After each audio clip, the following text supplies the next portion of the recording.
Hello दोस्तों, आप देख रहे हैं जय भारत मूल निवासी चैनल पर सची पोल खोल न्यूज। आप सभी को बार बार नमस्कार। भारत के सभी मूल निवासी महापुरुषों को बार बार नमस्कार। जय संविधान, जय भारत मूल निवासी। दोस्तों, हमेशा की तरह आज भी ये जय भारत मूल निवासी सची पोल खोल न्यूज पर हम इस विषय पर बात करेंगे। एक तरफ सरकार आरटीआई में कहती है, जैसा कि आप लोगों को बताया जा चुका है, कि वैक्सीन लेना अनिवार्य नहीं है, आपके स्वेच्छा के ऊपर है। दूसरी तरफ सरकार की मशीनरी और सरकार के ऑफिसर और सरकार के प्लान वैक्सीन को अनिवार्य बनाने पर, दबाव बनाने पर लगी हुई है। यह दो तरफा राजनीति और दो तरफा सोच के पीछे क्या राज है, इस पर हम बात करेंगे। इससे पहले कि मैं आपको ये जो कोरोना वायरस की जो बात कही जा रही है, WHO ने, वर्ल्ड हेल्थ ऑर्गेनाइजेशन ने कब इसको पेंडेमिक घोषित किया और इससे पीछे बैकग्राउंड क्या है, इस विषय को मैं दिखाते हुए आपको बताना चाहूँगा, ताकि इस कोरोना महामारी का रहस्य को आप समझ सकें, ताकि इस पर से पर्दा उठ सके कि वास्तव में कोरोना महामारी थी या नहीं, या प्रचार करके इसको जबरन बना दिया गया। इसके बाद आ गई है अब बात वैक्सीन पर। जैसा कि मैंने पहले बताया कि देश में 1 अरब लोगों को वैक्सीन देने के बाद और सुप्रीम कोर्ट से WHO को नोटिस जाने के बाद WHO जो है वैक्सीन कंपनियों से सैंपल डोनेट करने के लिए कह रहा है, ताकि यह तय करे WHO कि कौन सा वैक्सीन व्यक्ति के लिए, लोगों के लिए लाभदायक है या नहीं। ये लगभग 1 अरब 100 करोड़ लोगों को वैक्सीन लगाने के बाद ये WHO और सरकार देश के लोगों की ज़िंदगी को मजाक बना रही है। साथ ही अभी नए अपडेट में आया है, जो गिरिजेश वशिष्ठ जी जो वरिष्ठ पत्रकार रह चुके हैं, वो बताने का काम कर रहे हैं, दिखाने का काम कर रहे हैं कि जो लोग वैक्सीन ले चुके हैं, डबल डोज वैक्सीन ले चुके हैं, वो लोग भी बीमार पड़ रहे हैं और हॉस्पिटल जा रहे हैं। उनके अपेक्षा उन लोगों की संख्या अधिक है जो लोग वैक्सीन नहीं लिए हैं। इस बात को मैं पहले भी अवगत कराने का प्रयास किया था, फिर गिरिजेश वशिष्ठ जी इसको दिखा रहे हैं। ये सोशल मीडिया पर रनिंग है, मैं आप लोगों को भेज दूंगा। तो सवाल ये है, ये पश्चिम बंगाल के मुख्यमंत्री ममता बनर्जी भी इस बात को मानती हैं और महाराष्ट्र के उप मुख्यमंत्री भी इस बात को मानते हैं कि जो लोग वैक्सीन ले चुके हैं, डबल डोज ले चुके हैं, वो लोग बीमार पड़ रहे हैं, उनके अपेक्षा जो लोग वैक्सीन नहीं लिए हैं अधिक संख्या है। अब सवाल उठता है कि जब वैक्सीन लेने के बाद भी लोग बीमार पड़ रहे हैं, हॉस्पिटल जा रहे हैं, तो वैक्सीन लेने और इसको अनिवार्य करने का मतलब क्या है? फिर वैक्सीन खेला ही क्यों जा रहा है? और एक तरफ सरकार कहती है कि वैक्सीन लेना अनिवार्य नहीं है। मैंने पहले आपको दिखा चुका था कि आरटीआई जब लगाया गया था तो सरकार के परिवार कल्याण मंत्रालय मोहर लगा करके देता है कि वैक्सीन लेना अनिवार्य नहीं है, आपके स्वेच्छा के ऊपर है। और मार्केट में जितने भी बातें फैलाई गई है, स्कूल में एडमिशन नहीं होगा, सिलेंडर नहीं मिलेगा, बिजली नहीं मिलेगी, पानी नहीं मिलेगी, यदि आप वैक्सीन नहीं लेते हैं तो आपके सारी सरकारी संसाधन बंद कर दिए जाएंगे, वैक्सीन नहीं लेंगे तो।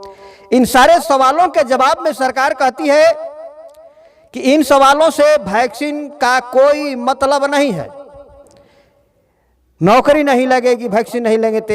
लेकिन इस बात का दबाव बनाने का प्रयास किया जाता रहा है, हो रहा है।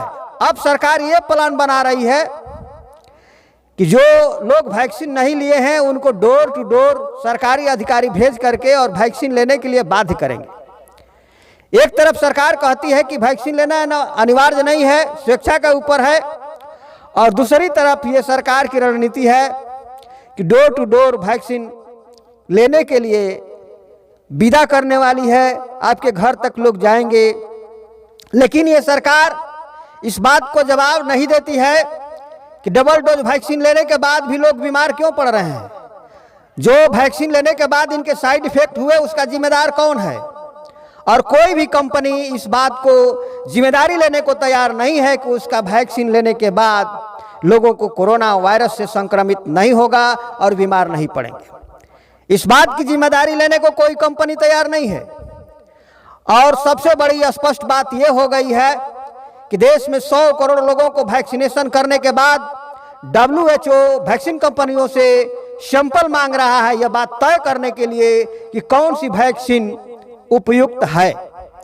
इसका मतलब है कि अभी जो भी वैक्सीन लगाए गए, WHO ने यह तय नहीं किया था कि वैक्सीन लगाना वो वैक्सीन उपयुक्त है या नहीं, वो वैक्सीन उपयोगी है या जहर है।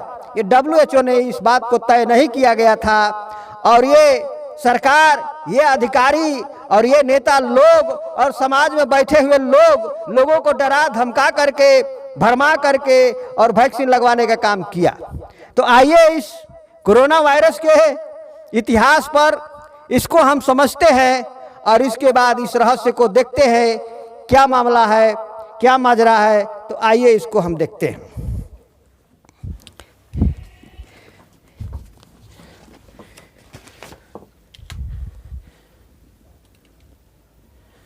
तो दोस्तों, अभी मैं आपको दिखाने जो जा रहा हूं वो मेरा अपना कुछ भी बनाया हुआ नहीं है।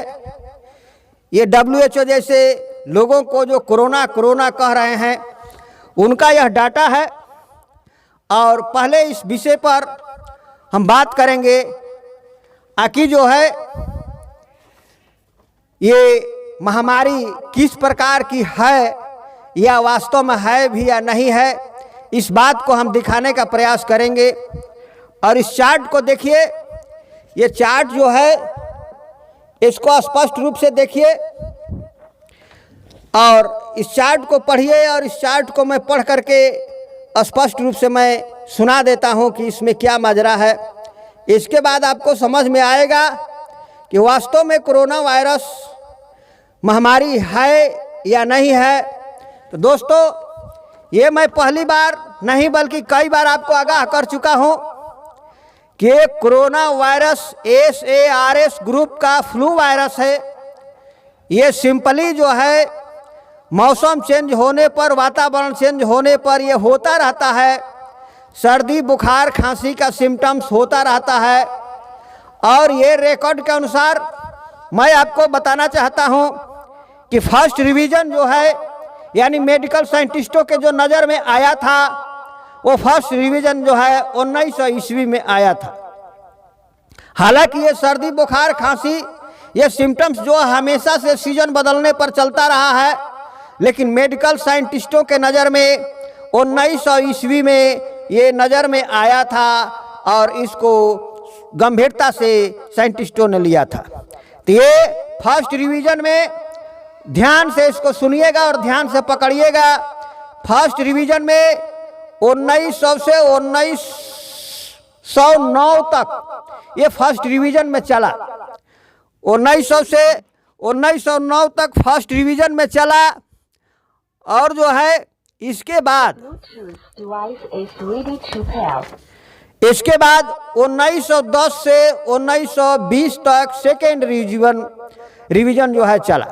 अब यहाँ ध्यान देने जोग ये है कि 1900 से 1909 और 1909 के बाद 1910 पड़ता है और 1910 से 1920 तक सेकेंड रिवीजन चला।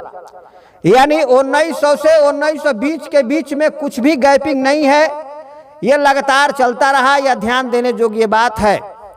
फिर थर्ड रिवीजन जो है, आप जानते हैं कि 1920 के बाद 1921 पड़ता है, तो 1921 से 1929 तक ये थर्ड रिवीजन चला, जो ये कोरोना वायरस जो सर्दी बुखार खांसी का जो रिवीजन है ये इसको लिया गया।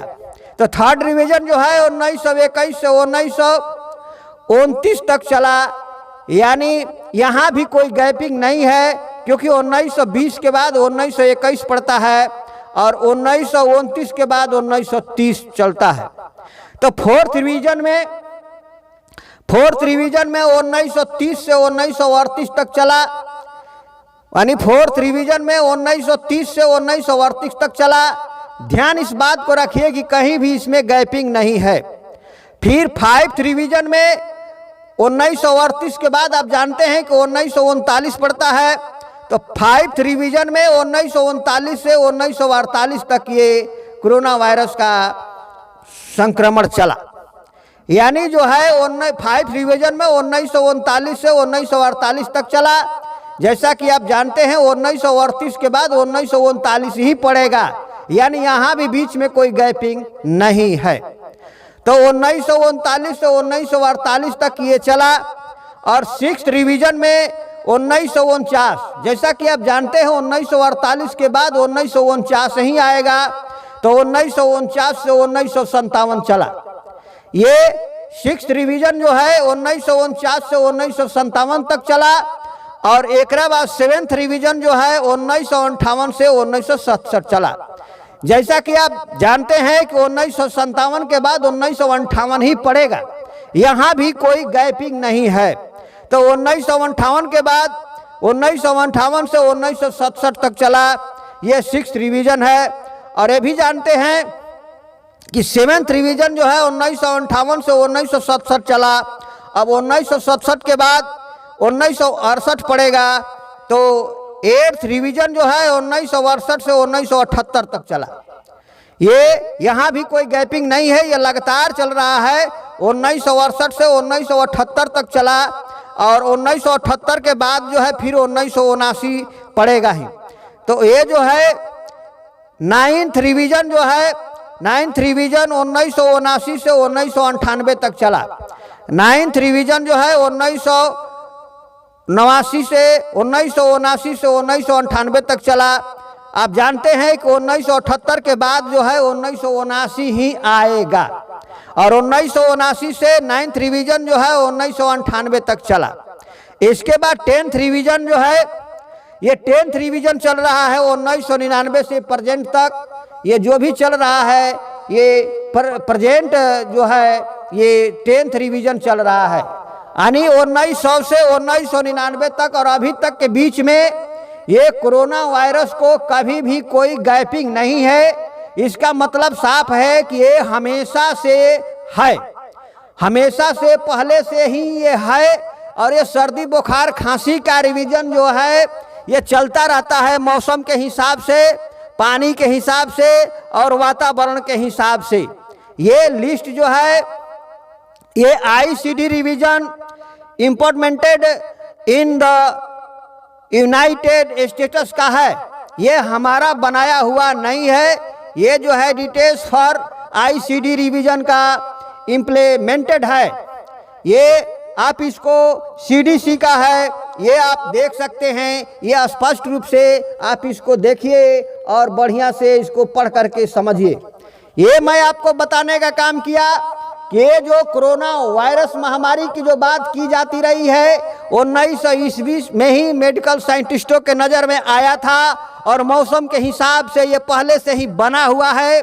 और इसी को जो है जो ACRS ग्रुप का वायरस है, ये सोची समझी राजनीति के तहत, एक सोची समझी साजिश के तहत लोगों को वैक्सीनेशन के लिए मजबूर करने के लिए और अपने वैक्सीन को व्यापार करने के लिए लोगों को महामारी का रूप देकर मीडिया के थ्रू प्रचार करके लोगों को फंसाने का काम किया गया और लोगों की हत्याएं करने की काम की गई पूरे दुनिया में।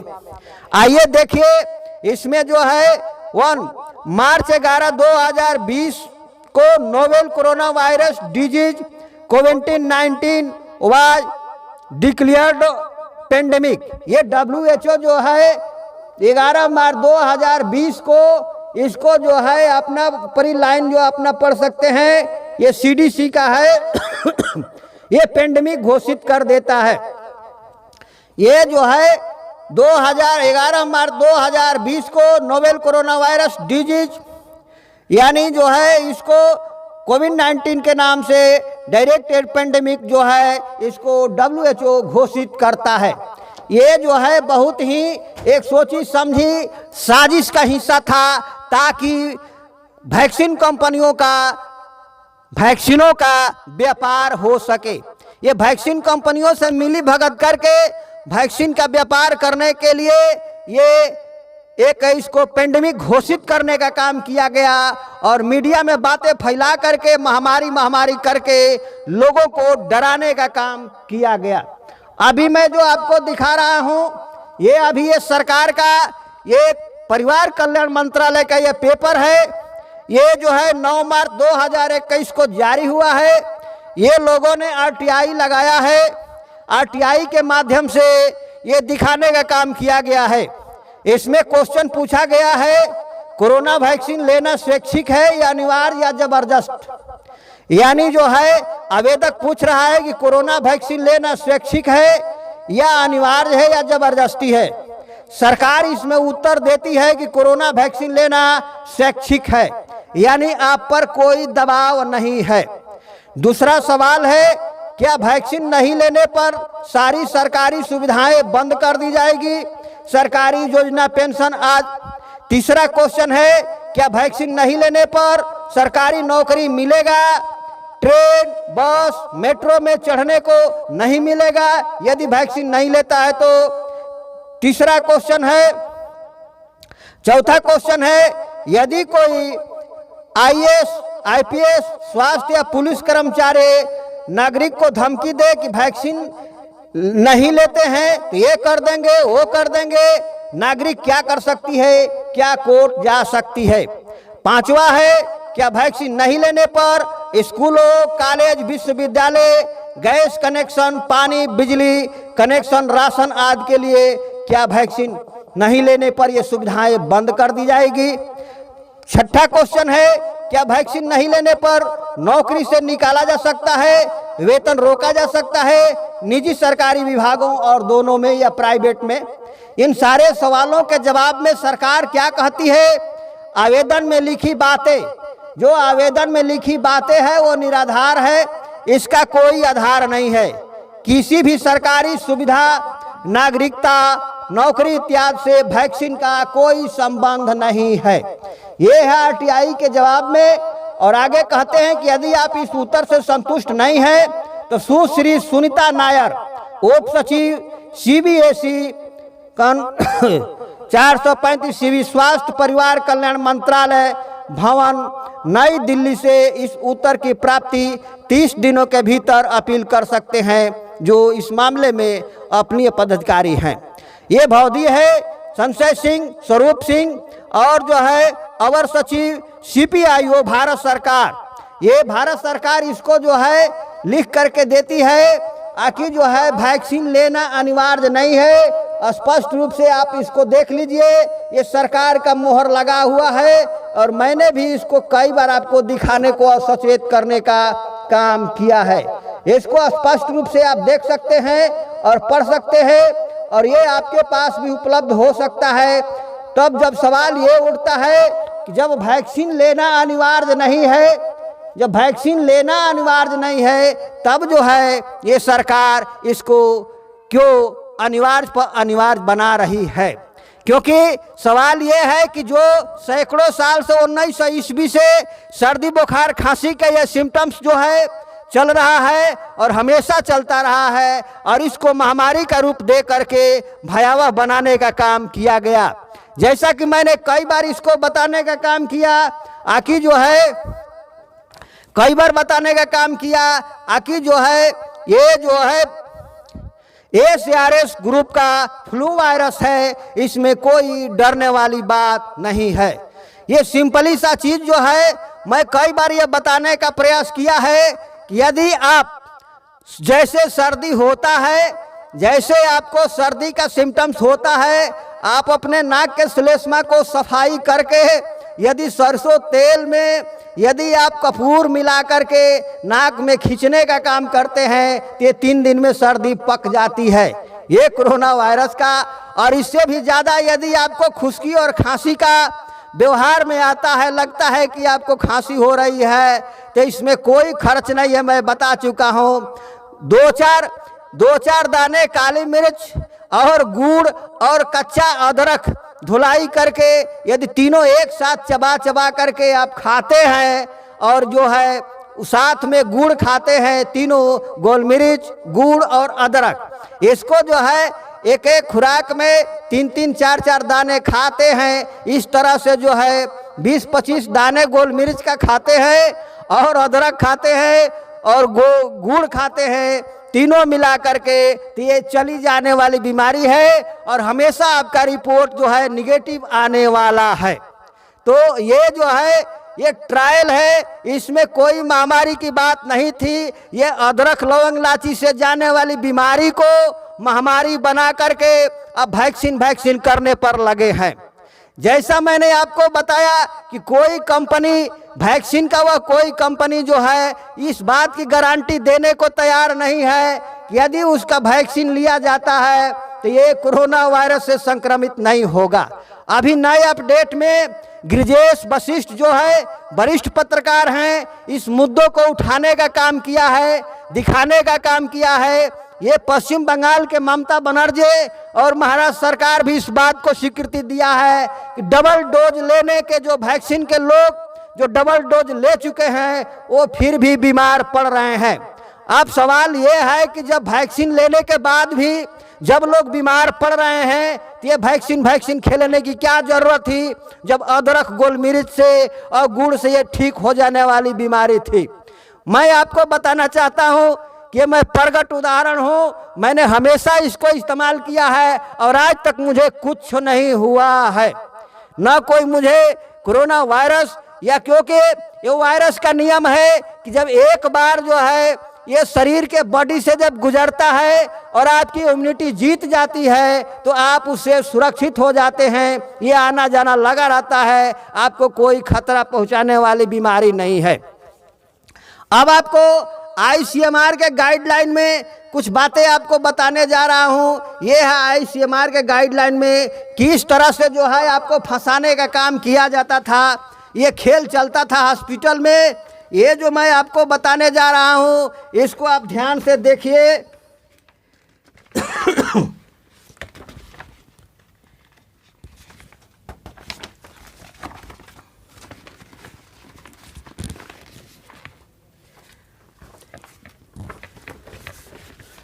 ICMR के गाइडलाइन में ये 4 नंबर पेज है जो बहुत ही महत्वपूर्ण है, इसको आप गौर से देख लीजिए और मैं इसको पढ़ करके सुनाता हूं कि किस तरह से कोरोना के नाम पर लोगों को फंसाने का काम किया गया।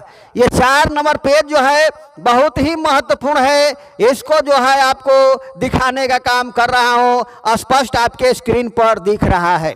इसमें जो लिखा हुआ है, जो ICMR जो डॉक्टरों को गाइडलाइन जारी किया, इसमें जो है ये 4 कॉलम बना हुआ है। एक कॉलम है टेस्ट का, ये जो है एक कॉलम है टेस्ट का, दूसरा जो है सिम्टम्स कोविड-19 का, तीसरा जो है डायग्नोसिस का और चौथा जो है इसका कोड का। इसमें +VE यानी कोरोना पॉजिटिव। अगर आप कोरोना पॉजिटिव हैं, अगर आपका रिपोर्ट कोरोना पॉजिटिव है और फिर भी आप नॉर्मल हैं, आपको न सर्दी है न खांसी है न कुछ भी नहीं है, लेकिन रिपोर्ट में आपको कोरोना पॉजिटिव बताया जाता है, रिपोर्ट बता रहा है, तो ये जो है आपको इसकी क्या करते हैं, इसको मान लेते हैं कि कंफर्म कोविड-19 आपको है। ये जो है नॉर्मल होने पर भी कंफर्म कोविड-19 में रखते हैं। और इसी बीच में यदि आपका डेथ हो जाता है तो EU07.1 में आपको दर्ज कर लेते हैं कि आपने कोरोना से ही मरा। यदि हॉस्पिटल की गलत दवाओं से मरते हैं, हॉस्पिटल की लापरवाही से मरते हैं, या किसी भी कारण से आपका पेशेंट मरता है, कुछ भी नहीं हुआ था, फिर भी जो है EU07.1 में आपको रजिस्टर किया जाता है कि आपका मृत्यु जो है, आपके पेशेंट का मृत्यु कोरोना से हुआ है। फिर दूसरा है प्लस भी, प्रेजेंट में आपका रिपोर्ट पॉजिटिव आता है और ये सिम्टम्स प्रेजेंट है, यानी सर्दी बुखार खांसी है, तो इसको भी कंफर्म्ड कोविड-19 मानते हैं। और इसके बाद जो है इलाज के दौरान यदि आपकी मृत्यु हो जाती है, आपके पेशेंट की मृत्यु हो जाती है, तो इसको भी EU07.1 में रजिस्टर कर देते हैं कि आपकी मृत्यु कोरोना से हुआ है। चाहे किसी भी कारण से हुआ हो, चाहे वो डॉक्टर की लापरवाही से हुआ हो या दवा के साइड इफेक्ट से हुआ हो, उससे कोई फर्क नहीं पड़ता है। आपको रिपोर्ट में यह लिखा जाता है कि EU07.1 में दर्ज किया जाता है कि आपकी मृत्यु, आपके पेशेंट की मृत्यु कोरोना वायरस से हुई है। अब यदि पॉजिटिव रिपोर्ट आपको आता है, प्लस भी में प्रेजेंट है सर्दी बुखार खांसी है और comorbid conditions like heart disease, asthma और सीओपीडी टाइप का डायबिटीज है। यदि आपको पॉजिटिव रिपोर्ट आता है और आपको सर्दी बुखार खांसी है और यदि आपको हार्ट डिजीज है, हार्ट की बीमारी है, दामा है और जो है सीओपीडी डायबिटीज है, आपको डायबिटीज की शिकायत है और उसको भी ये कंफर्म्ड कोविड-19 मान लेते हैं और ये डॉक्यूमेंटेड EUCOD में रखते हैं। कंफर्म्ड कोविड-19 मानते हुए डॉक्यूमेंटेड एज EUCOD में रखते हैं। और यही इलाज के दरमियान यदि आपके पेशेंट की मृत्यु हो जाता है, आपको मृत्यु हो जाता है, चाहे किसी भी कारण से हो, चाहे हार्ट अटैक से हो, चाहे दामा से हो, चाहे डायबिटीज से हो, उसको EU07.1 में दर्ज कर लेते हैं। ये रहा पॉजिटिव रिपोर्ट का खेल। अब आता है कि यदि आप निगेटिव आ गए, यदि टेस्ट हुआ, आपके निगेटिव रिपोर्ट आ गया, तो उस निगेटिव रिपोर्ट में भी आप बचने वाले नहीं हैं, क्योंकि आपको बचाना ही नहीं था। यदि आपको टेस्ट में निगेटिव रिपोर्ट आता है, प्रेजेंट में यदि आपको सर्दी बुखार खांसी है, सिम्टम्स है सर्दी बुखार खांसी का, तो ये तो जो है क्लिनिकली एपिडेमियोलॉजिकल अनडायग्नोज्ड कोविड-19 ये मान लेते हैं। और यदि उसमें भी ये कहते हैं कि चलो इलाज करना पड़ेगा, हो सकता है कि आपको कोरोना हुआ ही हो, उससे संदर्भ में आपका पेशेंट मर जाता है, आपका डेथ हो जाता है, चाहे किसी भी कारण से, चाहे दवा के साइड इफेक्ट से या डॉक्टर की लापरवाही से, चाहे जैसे भी हो जाता है, तो उसके लिए क्या करते हैं, EU07.2 में रजिस्टर करते हैं कि जो है ये सस्पिशन में कोरोना, वो शायद कोरोना से ही मर गया। इस तरह के काम करते हैं। और इसके बाद टेस्ट अवेटेड आता है। यदि टेस्ट में अवेटेड आता है, टेस्ट तो हो गया है, आपको सर्दी बुखार खांसी है और जो है आपका टेस्ट का रिपोर्ट अभी नहीं आया है, आने को बाकी है, इसी दरमियान में अपना ये इलाज करते हैं, तो उसको कहते हैं सस्पेक्टेड कोविड-19, उसको रखते हैं सस्पेक्टेड कोविड-19 में। और उसी इलाज के दरमियान ये हॉस्पिटल में मर जाते हैं, चाहे किसी भी कारण से मरे, चाहे दवा के साइड इफेक्ट से मरे या डॉक्टर की लापरवाही से मरे या ऑक्सीजन की कमी से मरे, किसी भी कारण से मरे, लेकिन उसको EU07.2 में रजिस्टर करके कहते हैं कोविड-19 से आपका पेशेंट मर गया। अब जो टेस्ट में इनकॉन्क्लूसिव आता है, प्रेजेंट में यदि आपको सर्दी बुखार खांसी है, यदि आपको इनकॉन्क्लूसिव रिपोर्ट है, ये प्रेजेंट में सर्दी बुखार खांसी है, सिम्टम्स है, तो ये प्रोबेबल कोविड-19 में रखते हैं। ये प्रोबेबल कोविड-19 में रखते हैं और हॉस्पिटलों में आपको इलाज करने लगते हैं, और इलाज करने के दरमियान जो है आपका पेशेंट मर जाता है। तो जब मर जाता है तो उसको क्या करते हैं, इसको भी चाहे जिस कारण से मरा हो उसको कहते हैं EU07.2 में दर्ज करते हैं। EU07.2 में उसको दर्ज करते हैं कि आपका पेशेंट कोरोना से मर गया। तो इसको जो है आपको ध्यान से आपने देखा। इसके बाद आपको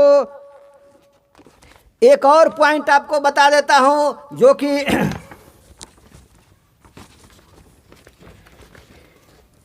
देखिए, अगर जो है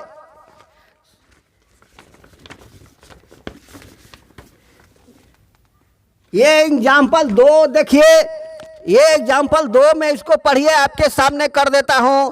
ये एग्जाम्पल 2 में देखिए, और जो है इसमें लिखा है एग्जाम्पल 2 में 60 इयर्स ओल्ड मेल फर्दर कोविड-19 वो पेटेंट नॉन डायबिटीज, यानी जो है 60 साल का पुरुष है, उम्र है 60 साल का, और नॉर्मल उसको डायबिटीज है, नॉर्मल डायबिटीज है, तो इसको भी एक्यूट रेस्पिरेटरी डायरेक्शन और जो है सिंड्रोम है, और 1 डे के लिए भर्ती हुआ है। इसको इन्फ्लुएंजा है, इन्फ्लुएंजा भी है, इनलेस है, इसको कोविड-19 सस्पेक्टेड में रखते हैं, और ये जो है इलाज के दौरान ये मृत्यु को प्राप्त हो जाता है, मर जाता है, तो इसको भी EU07.2 में रजिस्टर कर देते हैं कि कोरोना से मर गया।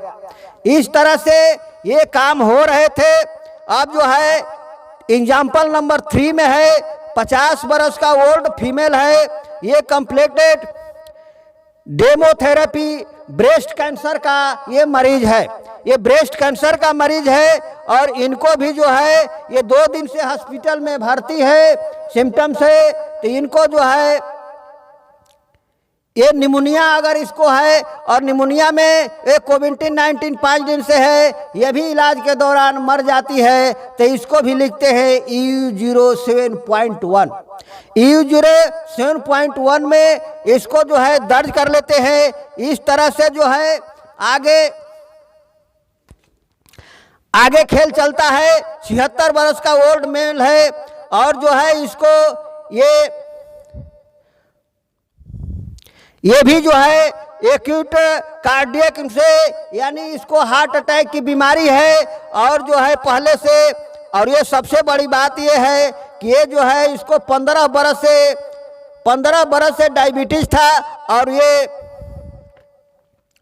6 महीने से इसको ब्रेस्ट कैंसर था, और इस मरीज को भी जो है इन्होंने उसी में कोरोना वायरस में मरने में घोषित कर दिया। यानी जो आपको 60 साल का जो मरीज को मैंने बताया, उसको 15 साल से नॉन डायबिटीज था, और ये जो है ब्रेस्ट कैंसर वाली महिला जो है 6 महीने से इसको ब्रेस्ट कैंसर था, और इसको भी इलाज के दरमियान ये मर गई, तो इसको कहते हैं EU07.1 में दर्ज करके कि कोरोना से ये मर गए। अब जो है 76 साल का ओल्ड मेल है, इसको जो है इकमेक हार्ट डिजीज है, ये हार्ट का मरीज है, और इसको भी जो है एक्यूट कार्डियक इंजरी है, और जो है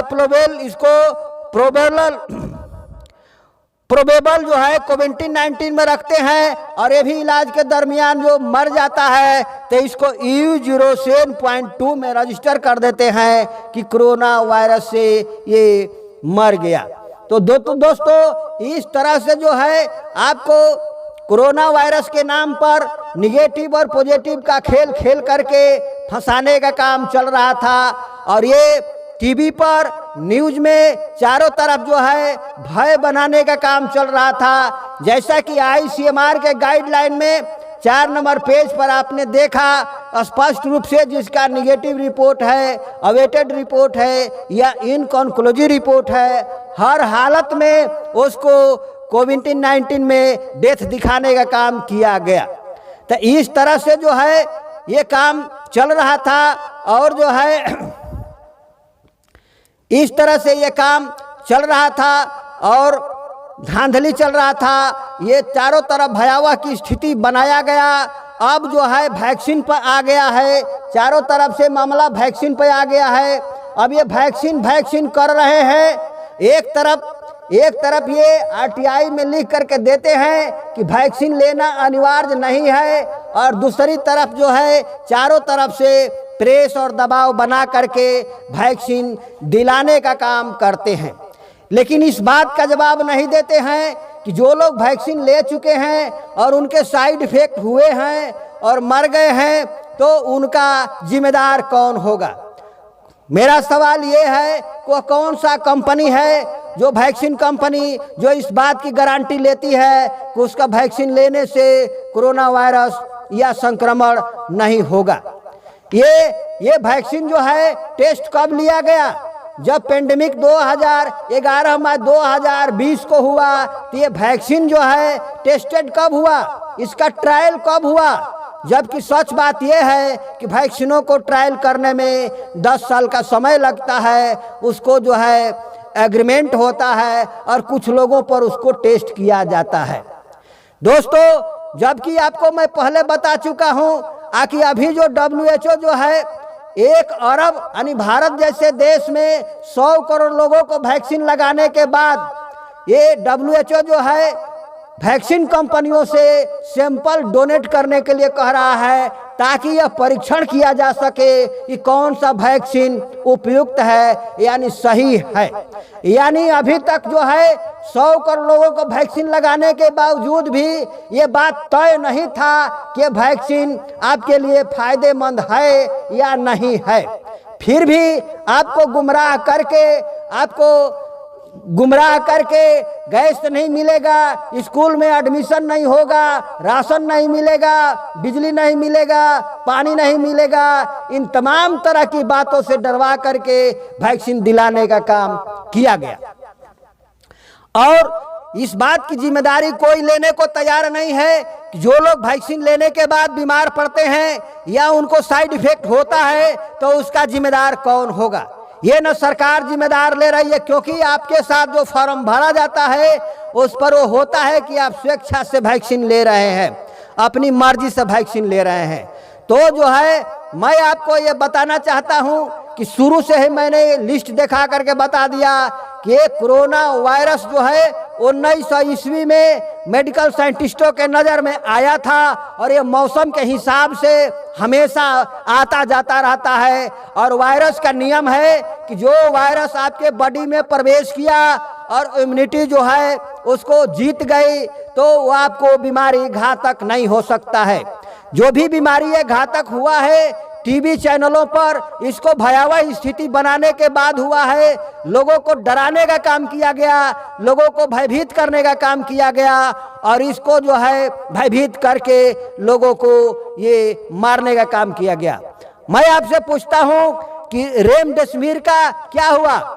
रेमडेसिविर जो दूसरी दौर में ये दूसरी लहर बता रहे थे, जबकि सच बात यह था कि वैक्सीन का वो साइड इफेक्ट था जिसको दूसरी लहर में छुपा रहे थे।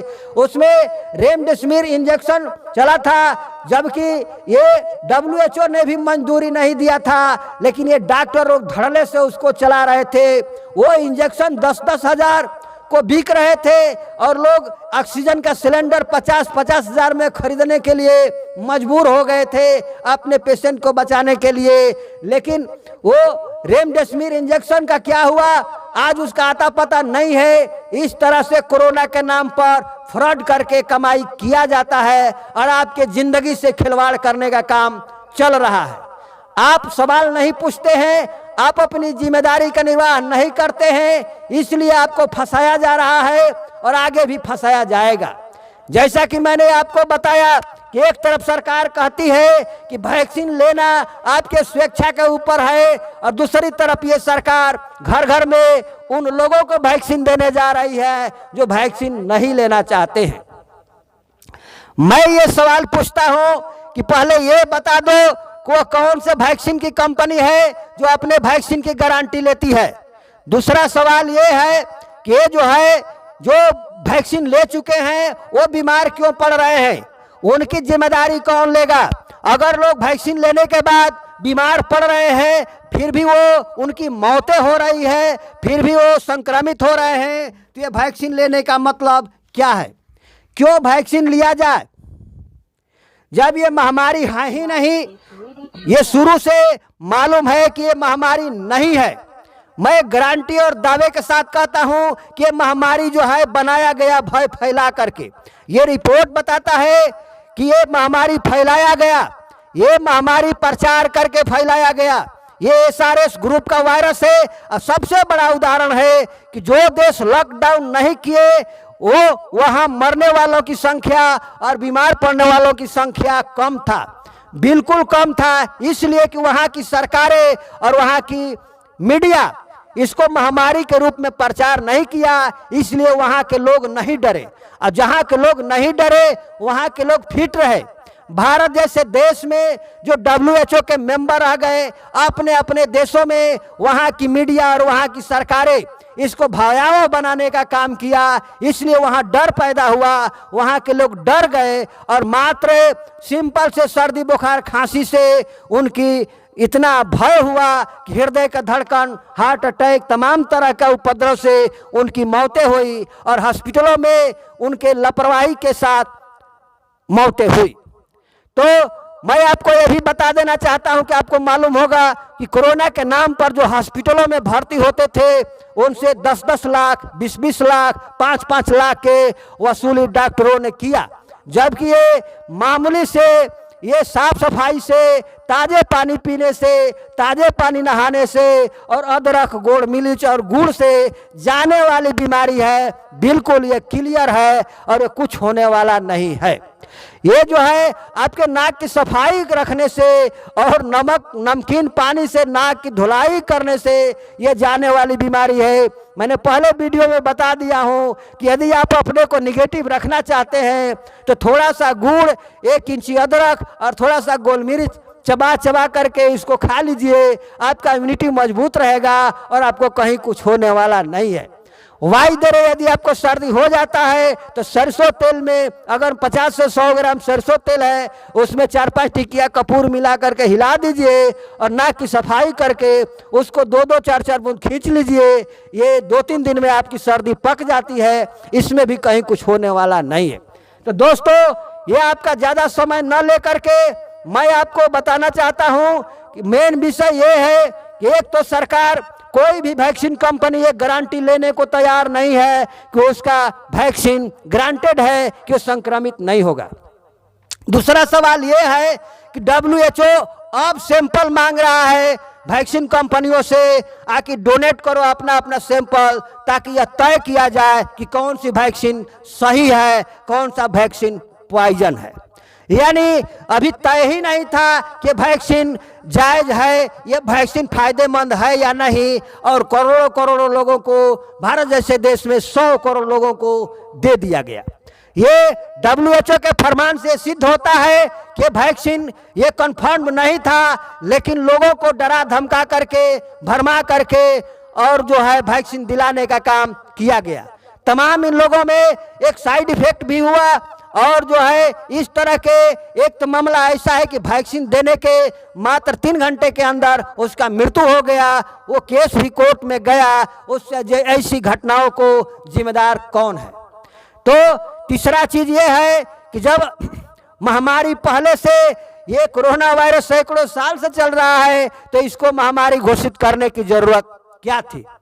ये अगर ये वैक्सीन जो है, जब 2020 में ये वैक्सीन, ये कोरोना वायरस पेंडेमिक घोषित हुआ, तो ये इतना जल्दी कहाँ ट्रायल किए, कहाँ टेस्ट किए और वैक्सीन को मार्केट में उतार दिए? किस लैब में टेस्ट किए, किसके ऊपर टेस्ट किए, कहाँ वेरीफाइड हुआ? और बिना वेरीफाइड के ये सरकारें, ये नेता और ये डॉक्टर वैक्सीन पर वैक्सीन देने का काम करते रहे और लोगों को साइड इफेक्ट होता रहा। भारत जैसे देश में 10 लाख लोगों की मौतें हुई। तो सवाल ये उठता है कि जब जो है ये वैक्सीन बना ही नहीं था, ये 2019 में इसका नामकरण होता है कोरोना वायरस का, और 11 मार्च 2020 को ये WHO कोरोना महामारी को, कोविड-19 को पेंडेमिक घोषित करता है। इतना जल्दी ये वैक्सीन कहां से बना लिए? ये बात तय है। आईसीएमआर के जितनी गाइडलाइन है 2015-16 से यह गाइडलाइन जारी की गई है और ये वैक्सीन बनाने का काम जो है कोरोना वायरस को ऐलान होने से पहले ही ये बना लिया गया था और ये वैक्सीनों को व्यापार करने के लिए, ये वैक्सीनों का व्यापार करने के लिए ही ये जो है कोरोना वायरस को महामारी का रूप दिया गया और ये जो है लोगों को डराया गया, दुनिया में दहशत फैलाया गया और ये जो है ये इस तरह का मामला बना और लोग डर करके इससे भयभीत हुए और मौत के शिकार हुए, लाखों लोग मौत के शिकार हुए। तो इस तरह से जहां देश में, भारत जैसे देश में, और ये बीजेपी आरएसएस के लोग जो है भारत जैसे देश में जहां दंगा फैला रहे हैं, जहां इसको हिंदू मुस्लिम का रूप देने का काम कर रहे हैं, कहीं कब्र में बम लगा देते हैं, आए दिन ये मुसलमानों को फर्जी केसों में यहाँ की पुलिस फंसाती है और ये सरकार फंसवाती है और इस तरह की मानसिकता वाले सरकार में बैठे हुए लोग हैं और वो भरोसा देते हैं कि हम कोरोना वायरस से आपको ठीक करना चाहते हैं। ये कोरोना वायरस को मैंने स्पष्ट रूप से बता दिया, कई बार बता दिया कि ये जो है पहले कोरोना वायरस को महामारी घोषित करो, पहले कोरोना वायरस को सिद्ध करो। डॉक्टर कोठारी जैसे लोग इस पर चैलेंज किए, डॉक्टर कोठारी जैसे लोग, डॉक्टर विश्वरूप राय जैसे लोग इसको चैलेंज किए कि ये महामारी पहले सिद्ध करो और इनाम ले जाओ। महामारी कभी किसी ने इसको सिद्ध नहीं किया, लेकिन महामारी के रूप में इसको प्रचार किया, भ्रम फैलाया, भय फैलाया और भय के शिकार होकर के लाखों लोग इसमें मरे। अब आ गई वही बात कि वैक्सीन लो, वैक्सीन लो। इसमें भी दोगली राजनीति चल रही है। एक तरफ सरकार कहती है कि वैक्सीन लेना अनिवार्य नहीं है और जितनी बातें कही जा रही है, स्कूल में एडमिशन नहीं होगा, गैस नहीं मिलेगा, आपको पानी नहीं मिलेगा, बिजली नहीं मिलेगा, जो भी प्रचार किया जाता है कि वैक्सीन नहीं लेने पर ये सारी सुविधाएं बंद होगा, इसका कोई आधार नहीं है। दूसरी तरफ ये सरकार घर घर में वैक्सीन देने के लिए अपने नुमाइंदों को भेजने वाली है, ये तैयारी कर रही है। ये दोहरी राजनीति आपको फंसाने के लिए है, ये अपने को जायज ठहराने के लिए है। ये बताना चाहते हैं कि भाई कोरोना वायरस महामारी था। अगर कोरोना वायरस महामारी था और है तो ये सैकड़ों साल से ऐसा कुछ नहीं हुआ। और ये सवाल का जवाब कौन देगा कि जब 2020 में इसको WHO पेंडेमिक घोषित करता है तो इतना जल्दी आपने वैक्सीन कहां से बना लिया, कहां ट्रायल किया, किसके ऊपर टेस्टेड किया, कौन फाइनल किया? ये WHO ही इस बात को सिद्ध करता है सैंपल मांग करके। आखिर जो है अभी सैंपल कोरोना एक वैक्सीन कंपनियों से सैंपल मांगता है, आकि अभी 2 डोनेट करो ताकि हम परीक्षण करें कि कौन सा वैक्सीन ये सही है और कौन सा वैक्सीन गलत है। ये बात सिद्ध करती है कि कोई भी वैक्सीन जो है ये प्रूव्ड नहीं है, कोई भी वैक्सीन जो है ये फाइनल नहीं है कि आपके शरीर में जाने के बाद क्या करेगा, आपको संक्रमण से बचाएगा या नहीं बचाएगा या और बीमार डाल देगा।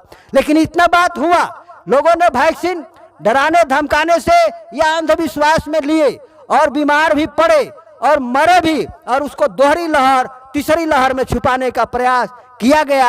अब तीसरी लहर का प्रचार किया जा रहा है कि तीसरी लहर आने वाला है। दोस्तों, मैं इसी बात को दोहराते हुए मैं आपको स्पष्ट करना चाहता हूं, संकेत देना चाहता हूं कि आप सावधान हो जाइए, आपके जिंदगी के साथ खिलवाड़ किया जा रहा है। आप थोड़ी सी सावधानी बरतते हैं, ये कोरोना वायरस के ये पॉजिटिव और निगेटिव का खेल मैं पहले भी बता चुका हूं।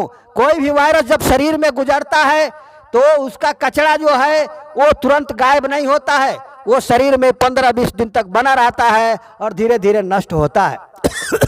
अभी आपको टीबी का खाली सरकार अभियान चला दे, ट्यूबरकुलोसिस का निगेटिव पॉजिटिव, तो भारत में 70%, 75%, 60% लोग ऐसे मिल जाएंगे जो ट्यूबरकुलोसिस का पॉजिटिव मिल जाएंगे, क्योंकि इन लोगों को टीबी हुआ है, उस रास्ते से लोग गुजरते हैं और ट्यूबरकुलोसिस का वो वायरस बैक्टीरिया जो है उनके शरीर से भी गुजरता है और उनकी इम्यूनिटी जीत जाता है, उनको टीबी नहीं होता है लेकिन उसका कचरा मिल सकता है।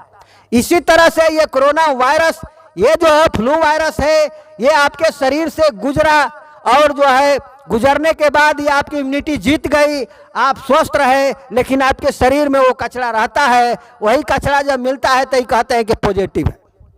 ये पॉजिटिव है नेगेटिव का खेल आपको फंसाने के लिए किया गया था, ताकि ये आंकड़ा बढ़ाया जाए, ताकि ये बात बताई जाए कि कोरोना वायरस कितना बड़ी महामारी है। ये महामारी इसको बताने के लिए ये आंकड़ा खेल खेला गया। आप बैकग्राउंड में जाइए, वो 2019 के बाद किसी भी बीमारी के संबंध में ये निगेटिव और पॉजिटिव का खेल किसी सरकार ने नहीं खेला, और दुनिया में निगेटिव और पॉजिटिव का ये इतना बड़ा भयावह रूप नहीं दिया गया।